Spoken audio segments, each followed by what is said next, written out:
তৰুণ গগৈ কলংকিত হল কংগ্ৰেছ মানে দুৰ্নীতিৰ বোকা মোৰ সময়ত 5 লাখ টকা কংগ্ৰেছক দিব নোৱাৰাৰ বাবে মই এসিএস পায়ো এপইণ্টমেণ্ট পোৱা নাছিলো কংগ্ৰেছক টকা দিব নোৱাৰাৰ বাবে মই উজনিৰ এখন কলেজত 2 বছৰ শিক্ষকতা কৰাৰ পাছতো চাকৰিটো হেৰুৱাইছিলো তৰুণ গগৈৰ লগত থাকিও হিমন্ত বিশ্ব শৰ্মা ঘুষখোৰ নহল তৰুণ গগৈ পানী কেঁচুৱা আছিল নেকি যে তেওঁক সকলো কথা হিমন্ত বিশ্ব শৰ্মাই শিকাই কৰাইছিল তৰুণ গগৈ ৰাকেশ পালৰ পৰা টকা খাইছিল তেতিয়াই লগে লগে বিপ্লৱ শৰ্মা বেয়া হৈ পৰিল ভূপেন বৰাই হিমন্ত বিশ্ব শৰ্মাক দুখী বুলি কৈছে ইফালে তদন্ত আয়োগৰ প্ৰতিবেদনত হিমন্ত বিশ্ব শৰ্মাৰ নামেই নাই কথাবিলাক কিন্তু আচৰিত হৈছে দেই এবাৰ ভূপেন বৰাৰ সংবাদমেলৰ প্ৰসংগত পুনৰ মুখ খুলিলে লেখিকা শিখা শৰ্মাই এপিএসসি কেলেংকাৰীক লৈ শিখা শৰ্মাই লিখিলে যে বিপ্লৱ শৰ্মাৰ প্ৰতিবেদনক কংগ্ৰেছে প্ৰতিবাদ কৰিছে কাৰণ প্ৰতিবেদনখন কংগ্ৰেছৰ বিপক্ষে গৈছে যদি এনেকৈ হয় তেন্তে তদন্ত আয়োগ গঠন কৰি দিয়াৰ অৰ্থ কি আজিৰ সমাজখন এনেকুৱা এটা পৰ্যায় পাইছেগৈ যে প্ৰতিযোগিতাত পুৰস্কাৰ নাপালে বিচাৰক ভুল দুখীৰ শাস্তি হলে আদালত ভুল কেলেংকাৰী প্ৰতিবেদনত দুখীৰ নাম ওলালে সেই প্ৰতিবেদন প্ৰস্তুত কৰা তদন্তকাৰী বিষয়াজনীৰ ভুল কথাবোৰ নিজৰ সপক্ষত গলে ভাল নহলে গুটেই ভুল যদি এনেকৈ হয় তেন্তে সত্যৰ মূল্য কি থাকিল লগতে লেখিকাগৰাকীয়ে উল্লেখ কৰিছে যে তৰুণ গগৈ ৰাকেশ পালৰ পৰা টকা খাইছিল এতিয়াই লগে লগে বিপ্লৱ শৰ্মা বেয়া হৈ পৰিল বিপ্লৱ শৰ্মাৰ প্ৰতিবেদন ভুল হৈ পৰিল বিপ্লৱ শৰ্মাই তদন্তত যি পাইছে প্ৰতিবেদনত হেয়াই লিখিছে তাত কংগ্ৰেছৰ ইমান আপত্তি কিয় তৰুণ গগৈৰ সলনি XYZ কাৰোবাক ৰাকেশ পালৰ টকা খোৱা বুলি প্ৰতিবেদন দিলেহেঁতেন তেন্তে ভূপেন বৰাই প্ৰতিবাদ কৰিলহেঁতেন নে তাৰ মানে কংগ্ৰেছে সত্য মানি নলয়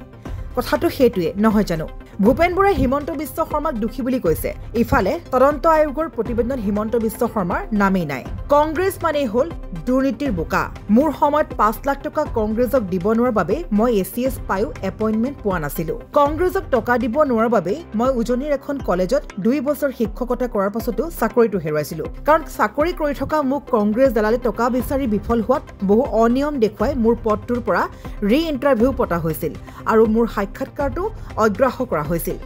চাকৰিৰ ক্ষেত্ৰত মোৰ লগত কংগ্ৰেছে কিমান অন্যায় কৰি থৈছে সেয়া মইহে জানো গতিকে কংগ্ৰেছ কিমান দুৰ্নীতিগ্ৰস্ত সেয়া সকলো মানুহে চিঞৰি ক'ব দেখাত তেনেই বমভোলা তৰুণ গগৈ আছিল দুৰ্নীতিৰ চৰ্দাৰ তৰুণ গগৈ যদি ইমানেই অকৰা আছিল তেন্তে তেওঁ কিয় মুখ্যমন্ত্ৰীৰ দৰে গুৰুত্বপূৰ্ণ পদবীটা দখল কৰি আছিল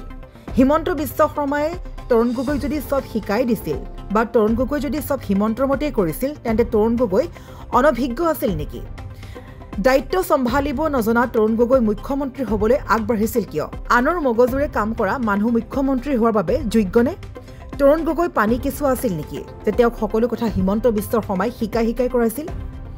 ভূপেন বৰাৰ মতে এপিএসসিত ৰাকেশ পালক নিযুক্তি দিবলৈ হিমন্ত বিশ্ব শৰ্মা অজন্তা নেওগ আৰু গৌতম ৰয়ে তৰুণ গগৈক জোৰ দিছিল তাৰ মানে তৰুণ গগৈ ইমানেই অপৰিপক্ক আছিল যে সকলো কাম আনৰ বিবেচনাৰেহে কৰিছিল নে তৰুণ গগৈয়ে পুতে গৌৰৱ গগৈৰ ৰাজনৈতিক ভৱিষ্যতৰ স্বাৰ্থত হিমন্ত বিশ্ব শৰ্মাৰ হাতত নিজৰ বিবেকক বন্ধকত থৈছিল কংগ্ৰেছ মানে টকা খোৱা জম কংগ্ৰেছৰ দিনত প্ৰতিটো চাকৰিয়ে বিক্ৰী হৈছিল আৰু অখিল গগৈ অখিল মানে চান্দা এপিএসসি কেলেংকাৰীৰ প্ৰতিবেদনত নাম থকা সকলোৰে বিচাৰ হওক মৰিলে বুলিয়েই হোৱা কথা নোহোৱা হৈ নাযায় সত্য সন্মুখলৈ আহিবই সেইবাবে জীৱিত কালত মানুহে কেলেংকাৰী কৰিব নালাগে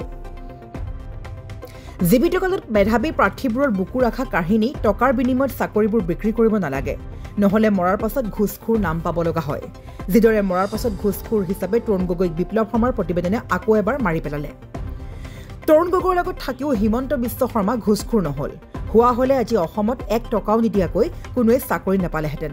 ভাগ্য ভাল হিমন্ত বিশ্ব শৰ্মা তৰুণ গগৈৰ ঘুষখোৰ স্বভাৱেৰে প্ৰভাৱিত নহল ধন্যবাদ হিমন্ত বিশ্ব শৰ্মা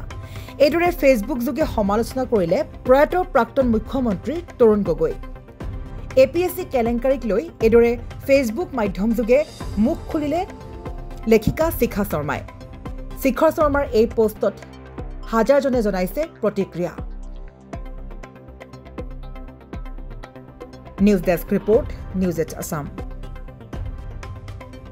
হাতত লৈছে নেকি ডাঙৰ কনষ্ট্ৰাকশ্যনৰ কাম আপুনিও হাতত লৈছে নেকি ডাঙৰ প্ৰজেক্টৰ কাম সিমেন্ট ফ্যাক্টৰী ডাঙৰ ব্ৰিজ ৰিফাইনাৰী প্লান্টকে আদি কৰি যিকোনো কনষ্ট্ৰাকশ্যনৰ কামৰ বাবে প্ৰয়োজন হয় ভিন্ন টাইপৰ ক্ৰেন সাৰ্ভিসৰ গটিকে এতিয়াই যোগাযোগ কৰক ক্ৰেনেক্স ক্ৰেন হায়াৰিংক য'ত crane available up to 500 tons capacity যোগাযোগ নম্বৰ 0361405218 অথবা 9101145560 অথবা 9085099815 ঠিকনা ঘোষ এপাৰ্টমেণ্ট ৰুম নং 2 second floor opposite Guwahati Refinery main gate Nunmati